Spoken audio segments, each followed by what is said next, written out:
Thank you very much. Very much appreciated.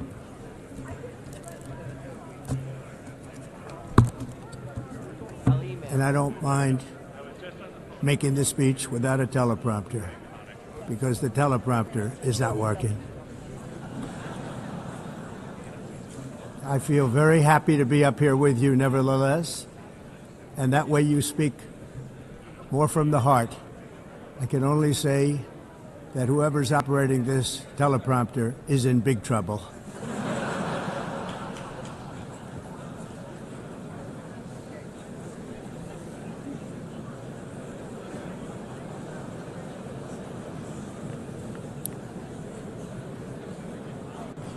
Hello, Madam First Lady.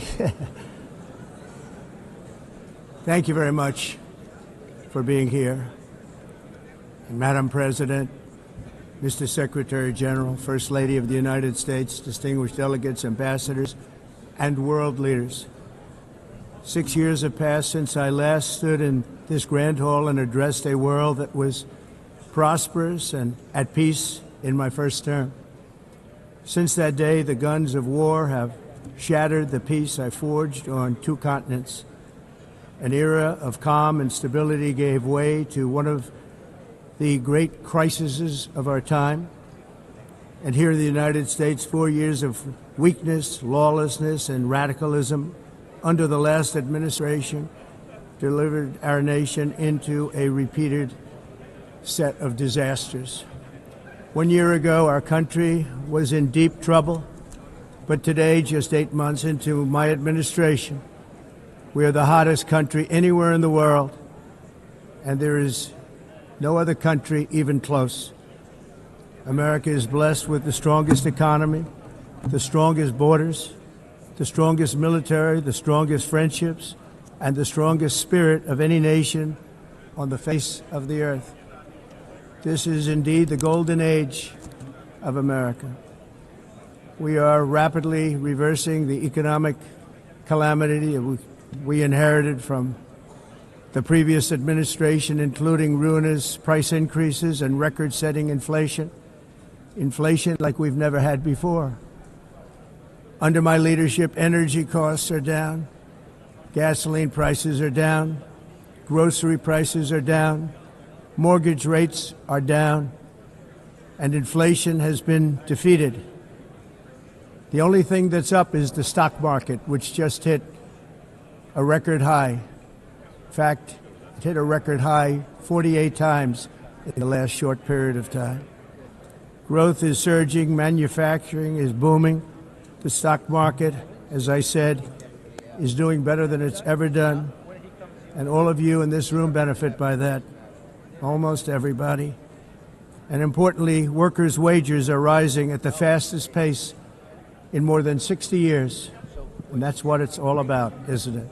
In 4 years of President Biden, we had less than $1 trillion of new investment into the United States. In just 8 months since I took office, we have secured commitments and money already paid for $17 trillion. Think of it, 4 years, less than $1 trillion, 8 months, much more than $17 trillion is being invested in the United States, and it's now pouring in from all parts of the world. We've implemented the largest tax cuts in American history and the largest regulation cuts in American history, making this once and again the best country on earth to do business. And many of the people in this room are investing in America, and it's turned out to be an awfully good investment during this 8-month period. In my first term, I built the greatest economy in the history of the world. We had the best economy ever, history of the world. And I'm doing the same thing again, but this time it's actually much bigger and even better. The numbers far surpass my record-setting first term. On our southern border, we have successfully repelled a colossal invasion, and for the last 4 months, and that's 4 months in a row, the number of illegal aliens admitted and entering our country has been 0. Hard to believe. because if you look back just a year ago, it was millions and millions of people pouring in from all over the world, from prisons, from mental institutions, drug dealers. All over the world they came. They just poured into our country with the ridiculous open border policy of the Biden administration. Our message is very simple. If you come illegally into the United States, you're going to jail, or you're going back to where you came from, or perhaps even further than that. You know what that means. I want to thank the country of El Salvador for the successful and professional job they've done in receiving and jailing so many criminals that entered our country. And it was under the previous administration that the number became record-setting, and they're all being taken out. We have no choice. And other countries have no choice because other countries are in the exact same situation with immigration. It's destroying your country, and you have to do something about it. On the world stage, America is respected again like it has never been respected before. You think about 2 years ago, 3 years ago, 4 years ago, or 1 year ago, we were a laughingstock all over the world. At the NATO summit in June, virtually all NATO members formally committed to increase defense spending at my request from 2% to 5% of GDP, making our alliance far stronger and more powerful than it was ever before. In May, I traveled to the Middle East to visit my friends and rebuild our partnerships in the Gulf and those valued relationships with Saudi Arabia, Qatar, and the UAE and other countries are now, I believe, closer than ever before. My administration has negotiated one historic trade deal after another, including with the United Kingdom, the European Union, Japan, South Korea, Vietnam, Indonesia, the Philippines, Malaysia, and many, many others. Likewise, in a period of just 7 months, I have ended 7 unendable wars. They said they were unendable. You're never going to get them solved. Some were going for 31 years, 2 of them, 31, think of it, 31 years. One was 36 years. One was 28 years. I ended 7 wars. And in all cases, they were raging with countless thousands of people being killed.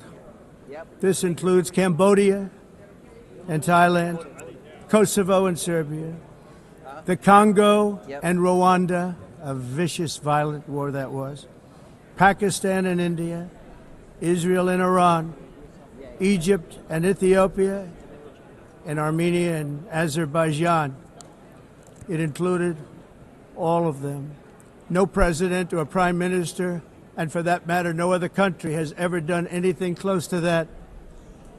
And I did it in just 7 months. It's never happened before. There's never been anything like that. I'm very honored to have done it. It's too bad that I had to do these things instead of the United Nations doing them. And sadly, in all cases, the United Nations did not even try to help in any of them. I ended 7 wars, dealt with the leaders of each and every one of these countries, and never even received a phone call from the United Nations offering to help in finalizing the deal. All I got from the United Nations was an escalator that on the way up stopped right in the middle. If the First Lady wasn't in great shape, she would have fallen, but she's in great shape. We're both in good shape. We both stood. And then a teleprompter that didn't work. These are the 2 things I got from the United Nations, a bad escalator and a bad teleprompter. Thank you very much. And by the way, it's working now. It just went on. Thank you. I think I should just do it the other way. It's easier. Thank you very much. I didn't think of it at the time because I was too busy working to save millions of lives. That is the saving and stopping of these wars. But later I realized that the United Nations wasn't there for us. They weren't there. I thought of it really after the fact, not during these negotiations, which were not easy. That being the case, what is the purpose of the United Nations? The UN has such tremendous potential. I've always said it. It has such tremendous, tremendous potential, but it's not even coming close to living up to that potential. For the most part, at least for now, all they seem to do is write a really strongly worded letter and then never follow that letter up. It's empty words, and empty words don't solve war. The only thing that solves war and wars is action. Now, after ending all of these wars and also earlier negotiating the Abraham Accords, which is a very big thing for which our country received no credit, never receives credit. Everyone says that I should get the Nobel Peace Prize for each one of these achievements. But for me, the real prize will be the sons and daughters who live to grow up with their mothers and fathers, because millions of people are no longer being killed in endless and unglorious wars. What I care about is not winning prizes, it's saving lives. We saved millions and millions of lives with the 7 wars. And we have others that we're working on, and you know that. Many years ago, a very successful real estate developer in New York, known as Donald J. Trump, I bid on the renovation and rebuilding of this very United Nations complex. I remember it so well. I said at the time that I would do it for $500 million, rebuilding everything. It would be beautiful. I used to talk about, I'm going to give you marble floors. They're going to give you terrazzo. I'm going to give you the best of everything. You're going to have mahogany walls. They're going to give you plastic. But they decided to go in another direction, which was much more expensive at the time, and which actually produced a far inferior product. And I realized that they did not know what they were doing when it came to construction, and that their building concepts were so wrong, and the product that they were proposing to build was so bad and so costly. It was going to cost them a fortune. And I said, and wait till you see the overruns. Well, I turned out to be right. They had massive cost overruns and spent between $2 and $4 billion on the building and did not even get the marble floors that I promised them. You walk on terrazzo. Do you notice that? As far as I'm concerned, frankly, looking at the building and getting stuck on the escalator, they still haven't finished the job. They still haven't finished. That was years ago. The project was so corrupt that Congress actually asked me to testify before them on the tremendous waste of money, because it turned out that they had no idea what it was, but they knew it was anywhere between $2 and $4 billion as opposed to $500 million with a guarantee. But they had no idea, and I said it cost much more than $5 billion. Unfortunately, many things in the United Nations are happening just like that, but on an even much bigger scale, much, much bigger. Very sad to see. Whether the UN can manage to play a productive role, I've come here today to offer the hand of American leadership and friendship to any nation in this assembly that is willing to join us in forging a safer, more prosperous world. And it's a world that we'll be much happier with. A dramatically better future is within our reach. But to get there, we must reject the failed approaches of the past and work together to confront some of the greatest threats in history. There is no more serious danger to our planet today than the most powerful and destructive weapons ever devised by man, of which the United States, as you know, has many. Just as I did in my first term, I've made containing these threats a top priority, starting with the nation of Iran. My position is very simple.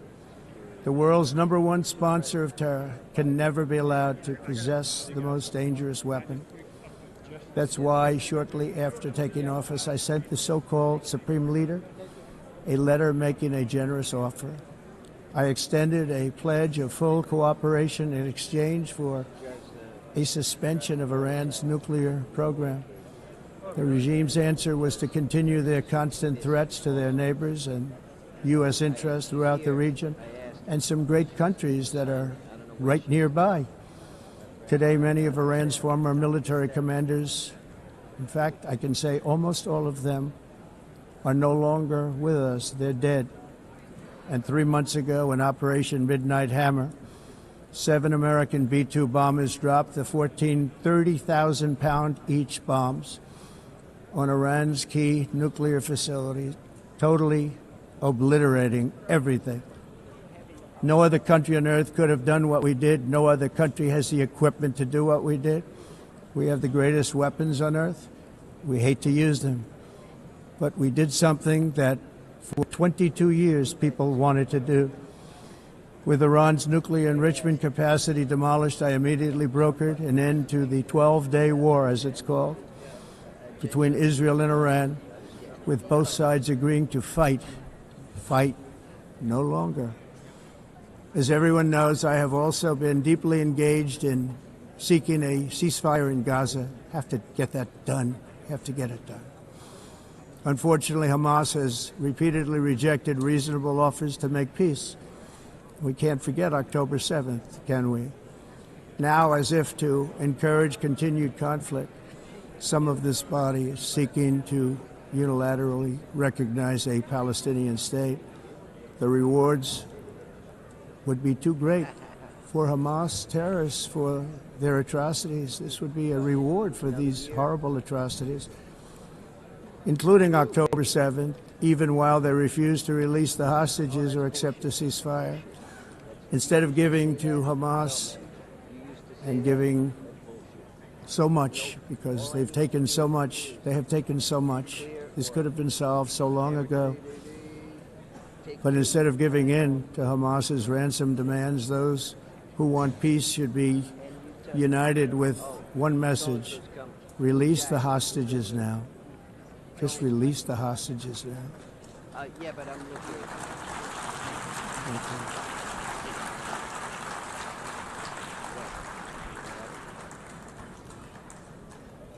Thank you. As we have got to come together, and we will come together, got to get it done. We have to stop the war in Gaza immediately. We have to stop it. We have to get it done. We have to negotiate. Immediately have to negotiate peace. We got to get the hostages back. We want all 20 back. We don't want 2 and 4. As you know, I got, along with Steve Witkoff and others that helped us, Marco Rubio, we got most of them back. We were involved in all of them. But I always said the last 20 are going to be the hardest, and that's exactly what happened. We have to get them back now. We don't want to get back 2, and then another 2, and then 1, and then 3. Have this process. No, we want them all back, and we want the actually 38 dead bodies back too. Those parents came to me, and they want them back, and they want them back very quickly and very badly, as though they were alive. They want them. They want them every bit as much as if their son or daughter were alive. I've also been working relentlessly, stopping the killing in Ukraine. I thought that would be, of the 7 wars that I stopped, I thought that would be the easiest because of my relationship with President Putin, which had always been a good one. I thought that was going to be the easiest one. But, you know, in war, you never know what's going to happen. There are always lots of surprises, both good and bad. Everyone thought Russia would win this war in 3 days, but it didn't work out that way. It was supposed to be just a quick little skirmish. It's not making Russia look good. It's making them look bad. No matter what happens from here on out, this was something that should have taken a matter of days, certainly less than a week. And they've been fighting for 3.5 years and killing anywhere from 5,000 to 7,000 young soldiers, mostly soldiers, on both sides, every single week, from 5,000 to 7,000 dead young people, and some in cities, much smaller numbers, where rockets are shot, where drones are dropped.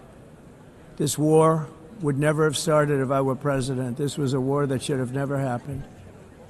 It shows you what leadership is, what bad leadership can do to a country.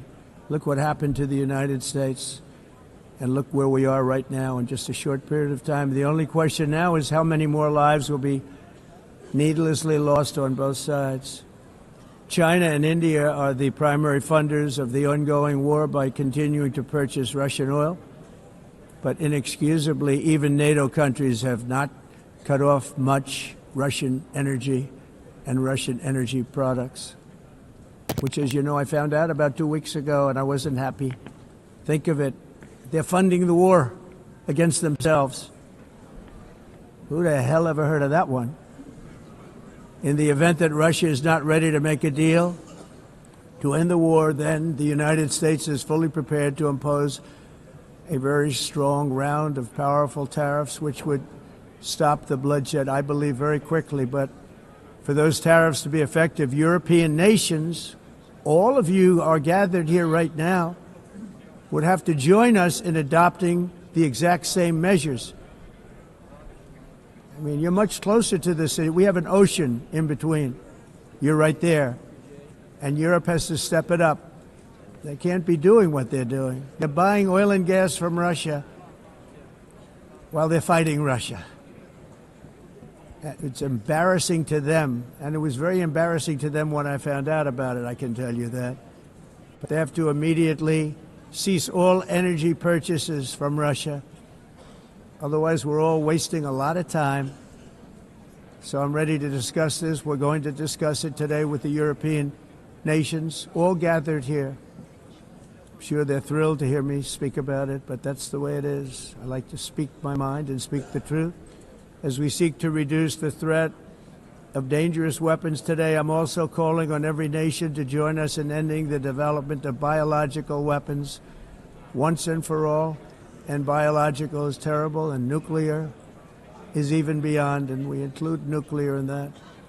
We want to have a cessation of the development of nuclear weapons. We know, and I get to view it all the time. Sir, would you like to see? And I look at weapons that are so powerful that we just can't ever use them. If we ever use them, the world literally might come to an end. There would be no United Nations to be talking about. There would be no nothing. Just a few years ago, reckless experiments overseas gave us a devastating global pandemic. Yet despite that worldwide catastrophe, many countries are continuing extremely risky research into bioweapons and man-made pathogens. This is unbelievably dangerous.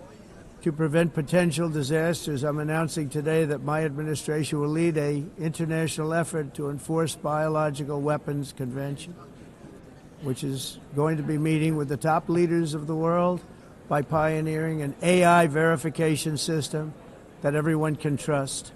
Hopefully the UN can play a constructive role, and it will also be one of the early projects under AI. Let's see how good it is, because a lot of people are saying it could be one of the great things ever, but it also can be dangerous, but it can be put to tremendous use and tremendous good, and this would be an example of that. Not only is the UN not solving the problems it should, too often, it's actually creating new problems for us to solve. The best example is the number one political issue of our time, the crisis of uncontrolled migration. It's uncontrolled. Your countries are being ruined. The United Nations is funding an assault on Western countries and their borders. In 2024, the UN budgeted $372 million in cash assistance to support an estimated 624,000 migrants journeying into the United States.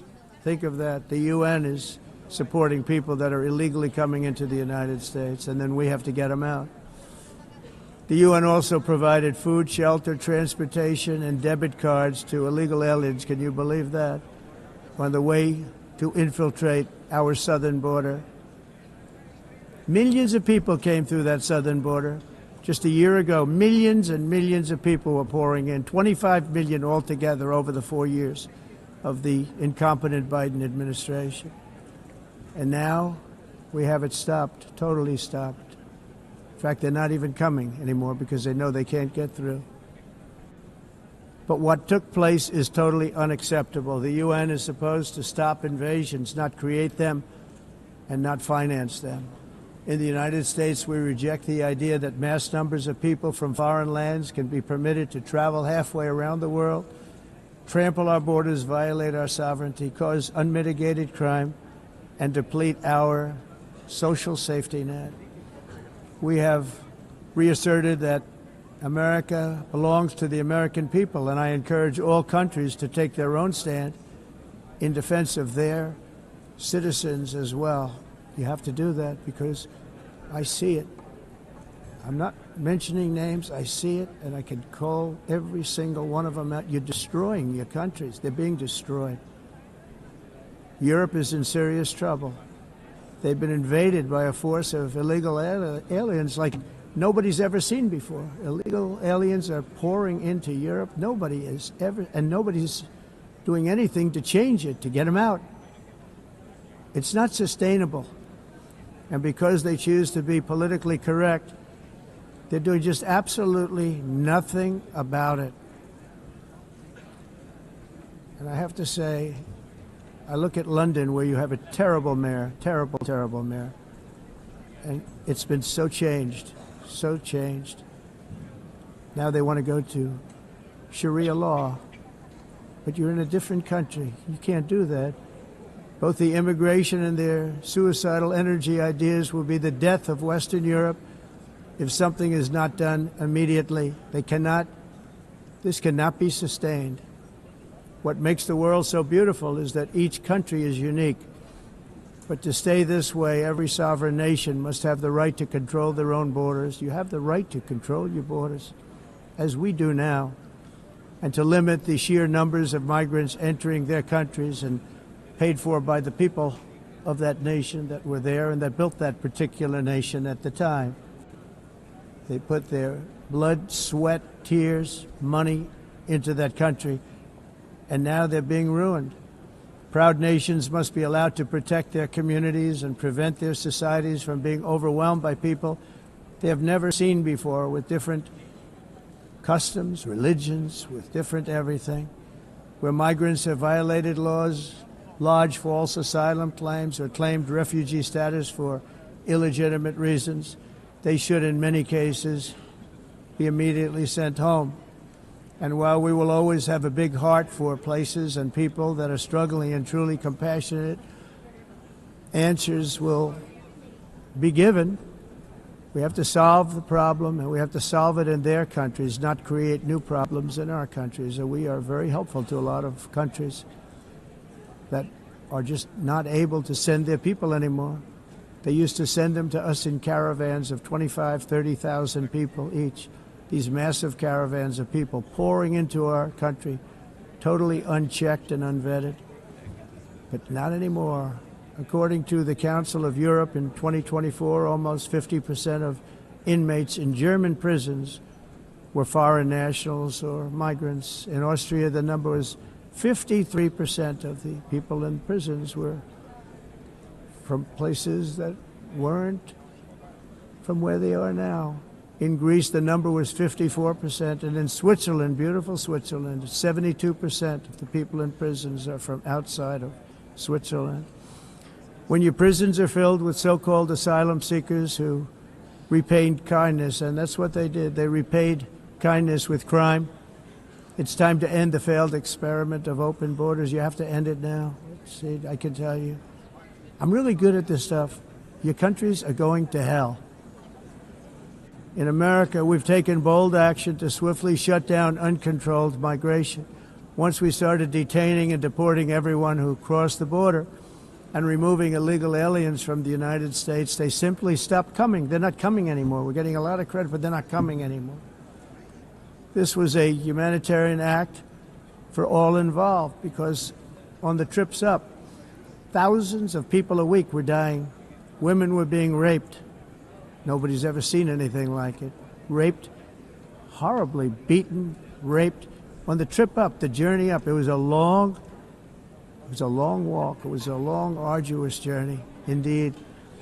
And it was also a historic victory against human trafficking throughout the region. What we did was a victory, and we saved so many lives of people that wouldn't make the journey. That journey was loaded up with death. loaded up with death.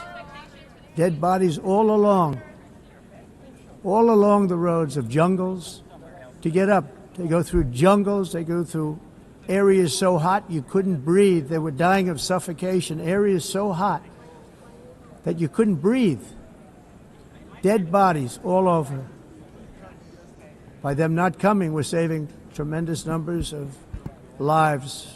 My people have done a fantastic job in doing what they did, and the American public agrees with it. I mean, I was very proud to see this morning I have the highest poll numbers I've ever had. Part of it is because of what we've done on the border. I guess the other part is what we've done in the economy.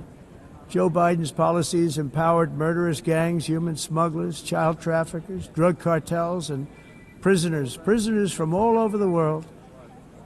The previous administration also lost nearly 300,000 children. Think of that. They lost more than 300,000 children, little children, who were trafficked into the United States on the Biden watch, many of whom have been raped, exploited, and abused, and sold. Sold. Nobody talks about that. The fake news doesn't write about it. With many others, young children who are missing or dead. And we found a lot of these children, and we're sending them back, and we've been sending them back to their parents. They said, nobody knows who they are. They said, where do you come from? And they'll give us a country, and we'll find out, and we'll figure it out, and we'll bring them back to their homes. And the mother and father rush to the door, and their tears in their eyes. They can't believe that they're seeing their son or daughter, their little son or daughter again. We've done almost 30,000 of them so far. Any system that results in the mass trafficking of children is inherently evil. Yet that is exactly what the globalist migration agenda has done, and it's what it's all about. In America, those days, as you know, are over. The Trump administration is working, and we are continuing to work to track down the villains that are causing this problem, and also, as I said, to get back the 30,000 we've already returned. Now I think we're going to have another. We're going to find a lot. You're not going to find all of them. 300, more than 300,000. They're lost or they're dead.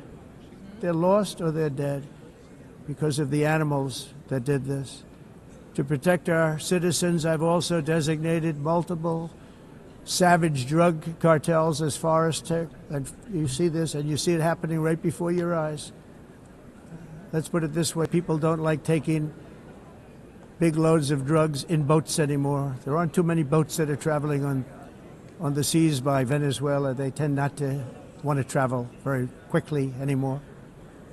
And we've virtually stopped drugs coming into our country by sea.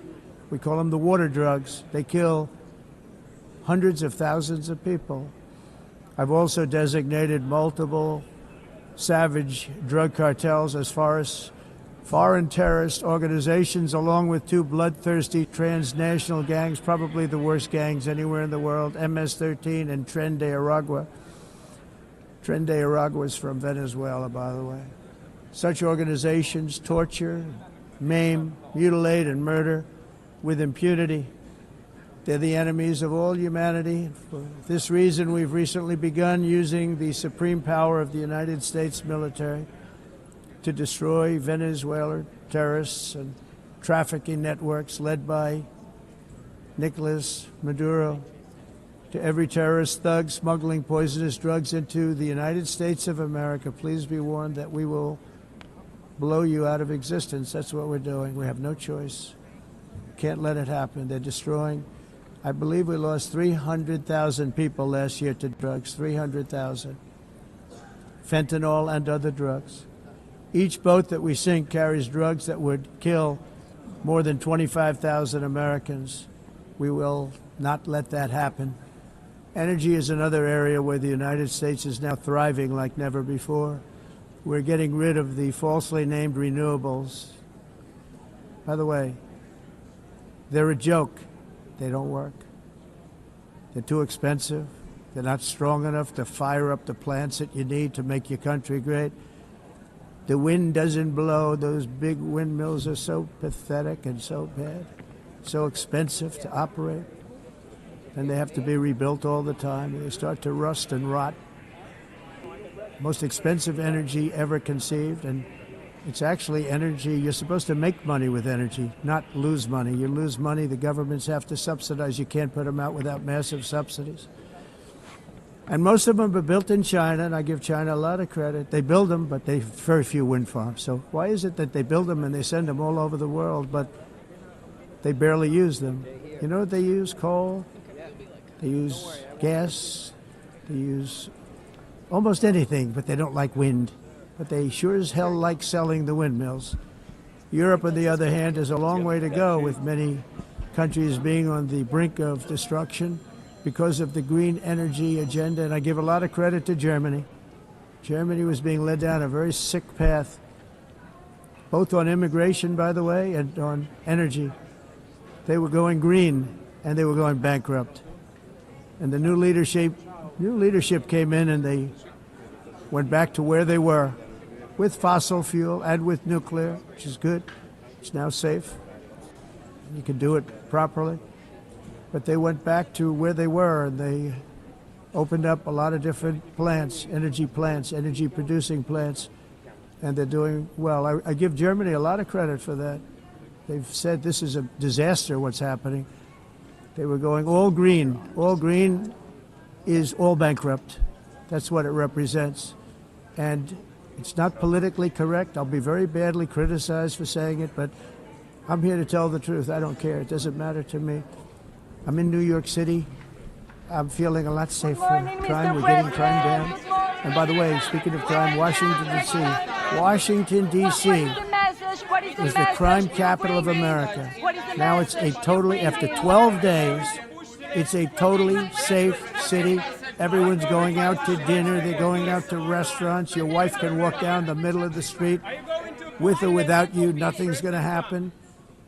My people have done a fantastic job. And yes, I called in the National Guard, and the National Guard took care of business, and they weren't politically correct, but they took care of business. We got why did you cancel the meeting with 1,700 career criminals out, brought them back to where they came from, the countries where they came from, or put them in jails.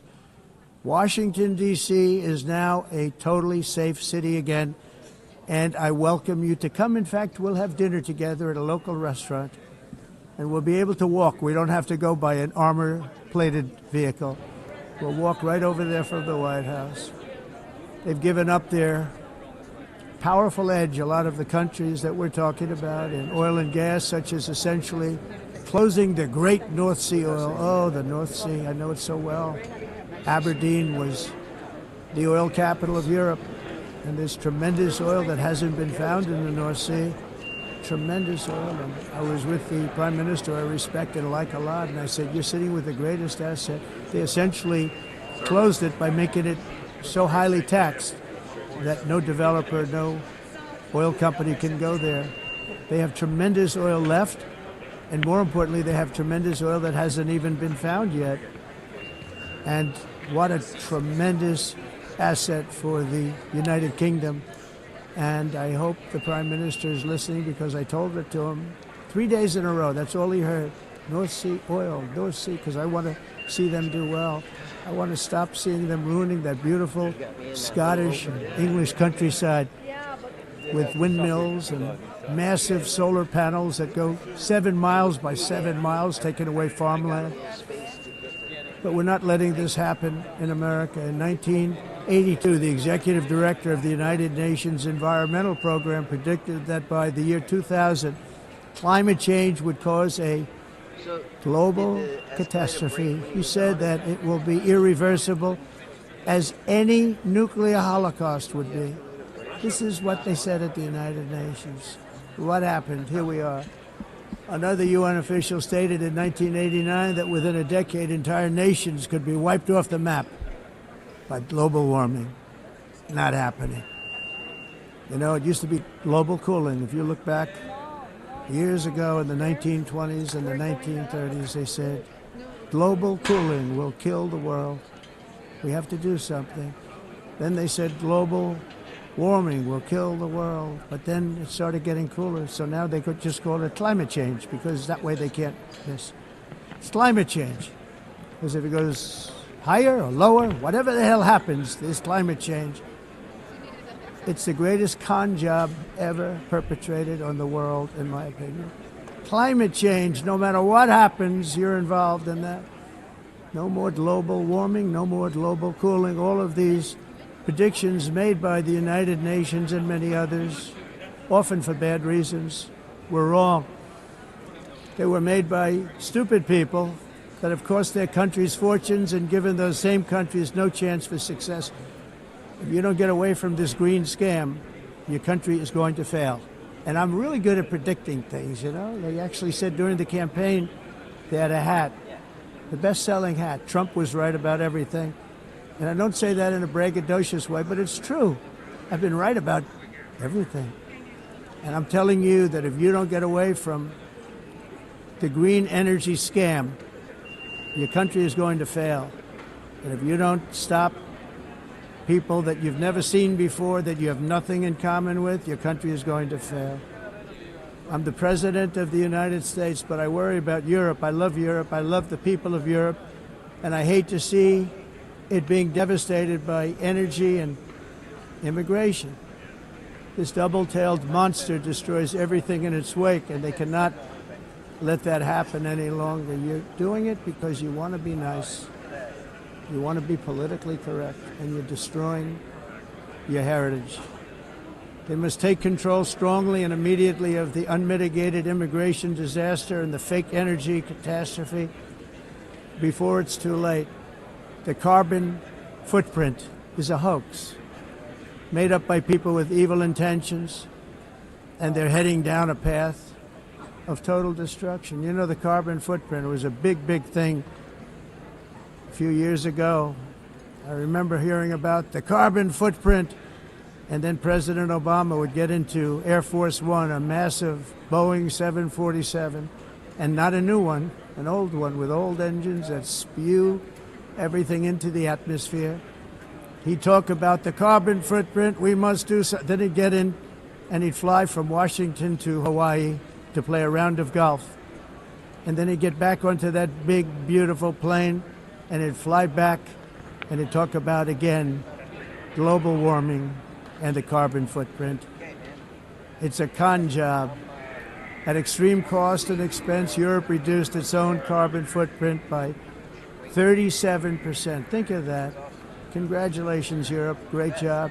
Cost yourself a lot of jobs, a lot of factories closed, but you reduced the carbon footprint by 37%. However, for all of that sacrifice and much more, it's been totally wiped out and then some by a global increase of 54%. Much of it coming from China and other countries that are thriving around China, which now produces more CO2 than all the other developed nations in the world. So all of these countries are working so hard on the carbon footprint, which is nonsense, by the way. It's nonsense. You know, it's interesting. In the United States, we have still radicalized environmentalists, and they want the factories to stop. Everything should stop. No more cows. We don't want cows anymore. I guess they want to kill all the cows. They want to do things that are just unbelievable, and you have it too. But you know, we have a border, strong, and we have a shape, and that shape doesn't just go straight up. That shape is amorphous when it comes to the atmosphere. And if we had the most clean air, and I think we do, we have very clean air. We have the cleanest air we've had in many, many years. But the problem is that other countries, like China, which has air that's a little bit rough, it blows. And no matter what you're doing down here, the air up here tends to get very dirty because it comes in from other countries where their air isn't so clean. And the environmentalists refuse to acknowledge that. Same thing with garbage. In Asia, they dump much of their garbage right into the ocean. And over about a 1 week and 2 week journey, it flows right past Los Angeles. You've seen it. Massive amounts of garbage, almost too much to do anything about, flowing past Los Angeles, past San Francisco, and then somebody will get in trouble because he dropped a cigarette on the beach. The whole thing is crazy. The primary effect of these brutal green energy policies has not been to help the environment, but to redistribute manufacturing and industrial activity from developed countries that follow the insane rules that are put down to polluting countries that break the rules and are making a fortune. They're making a fortune. European electricity bills are now 4 to 5 times more expensive than those in China, and 2 to 3 times higher than the United States. And our bills are coming way down. You probably see that our gasoline prices are way down. You know, we have an expression, drill. Nós reduzimos os custos de energia porque nós faremos, como a expressão, vamos fazer tudo isso, reduzir os custos de energia, e os custos diminuíram nos Estados Unidos. Common to see one. Por exemplo, se você olhar nos países em faturas de energia, nós não aclimatizamos, mas nós nos Estados Unidos conseguimos usar eles e evitar aumento da temperatura, porque é muito caro também usar nada e ninguém usa. Tudo isso a mudança. Esse agenda mundialista não tem nenhum sentido. País and it must be immediate. That's why in America I withdrew from the fake Paris Climate Accord, where, by the way, America was paying so much more than every country. Others weren't paying. China didn't have to pay until 2030. Russia was given an old standard that was easy to meet, a 1990 standard. But for the United States, we're supposed to pay like $1 trillion. And I said, this is another scam. The fact is, the United States has been taken advantage of by the world for many, many years, but not any longer, as you probably noticed. I unleashed massive energy production and signed historic executive orders to hunt for oil, but we don't have to do much hunting because we have the most oil of any nation anywhere, oil and gas in the world. And if you add coal, we have the most of any nation in the world. Clean, I call it clean, beautiful coal. You can do things today with coal that you couldn't have done 10 years ago, 15 years. So I have a little standing order in the White House. Never use the word coal, only use the words clean, beautiful coal. Sounds much better, doesn't it? But we stand ready to provide any country with abundant, affordable energy supplies if you need them, when most of you do. We're proudly exporting energy all over the world. We're now the largest exporter. In the United States, we want trade and robust commerce with all nations, everybody. We want to help nations. We're going to help nations.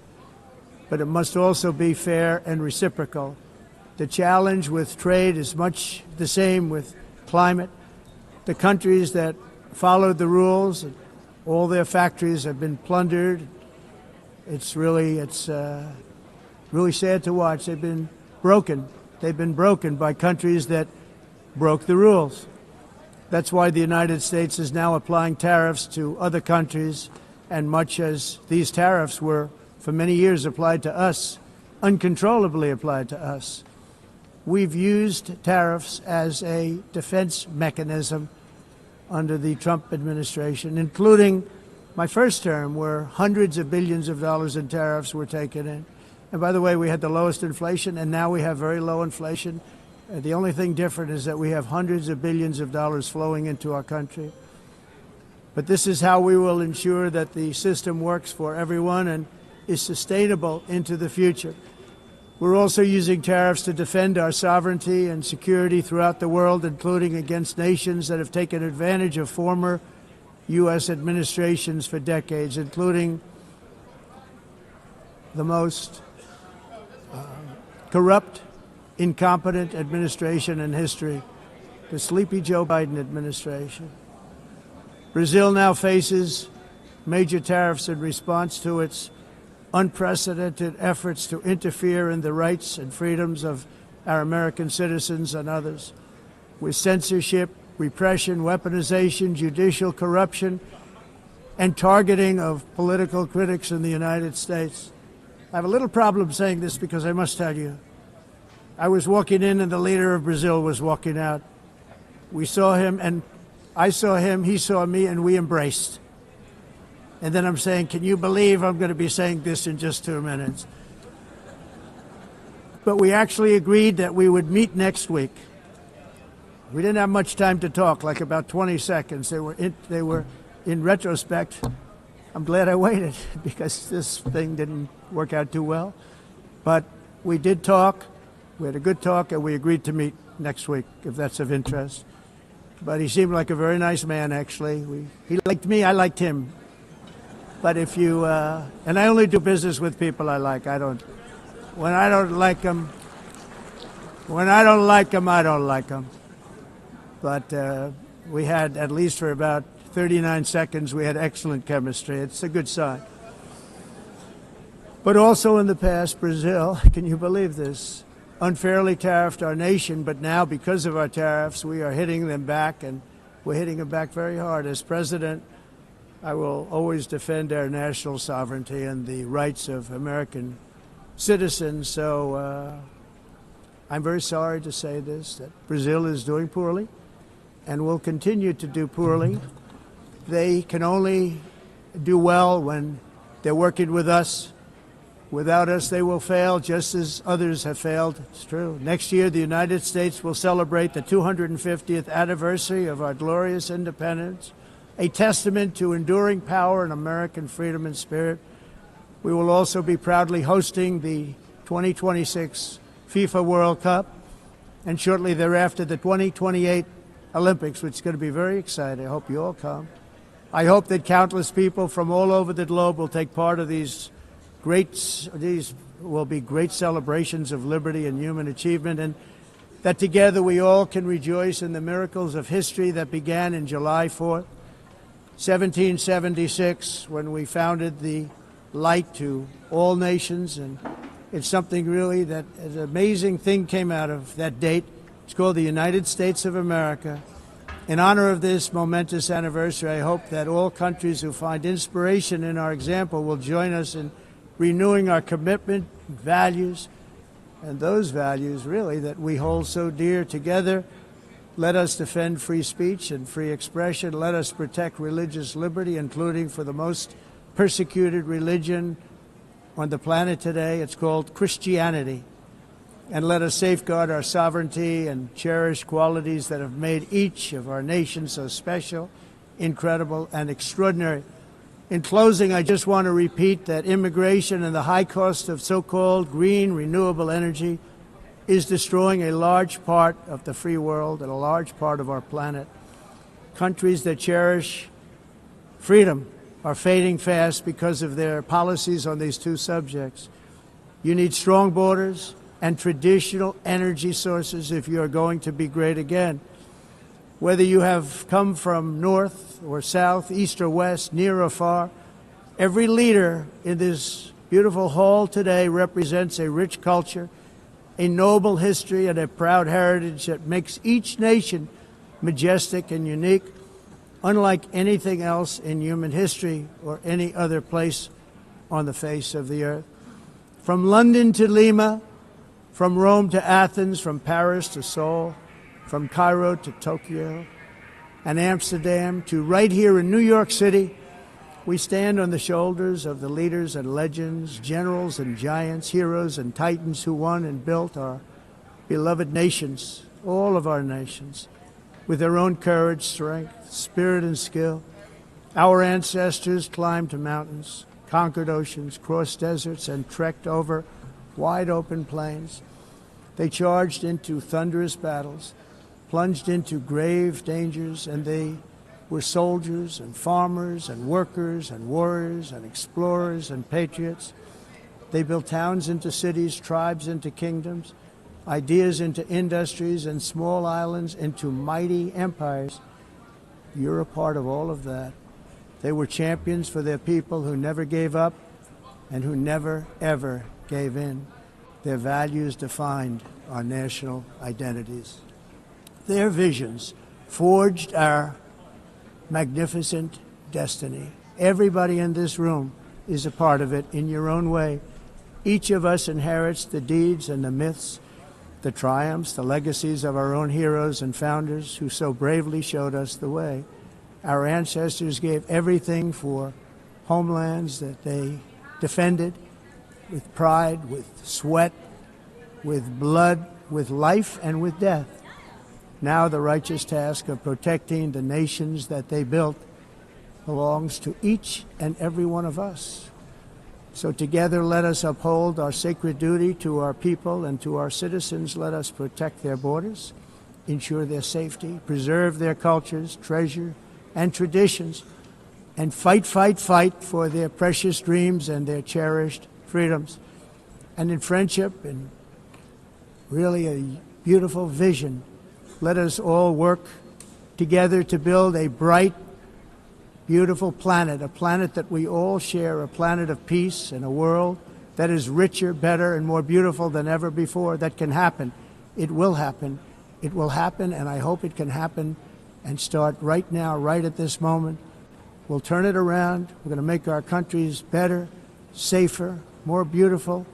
We're going to take care of our people. Thank you very much. It's been an honor. God bless the nations of the world. Thank you very much. Bye.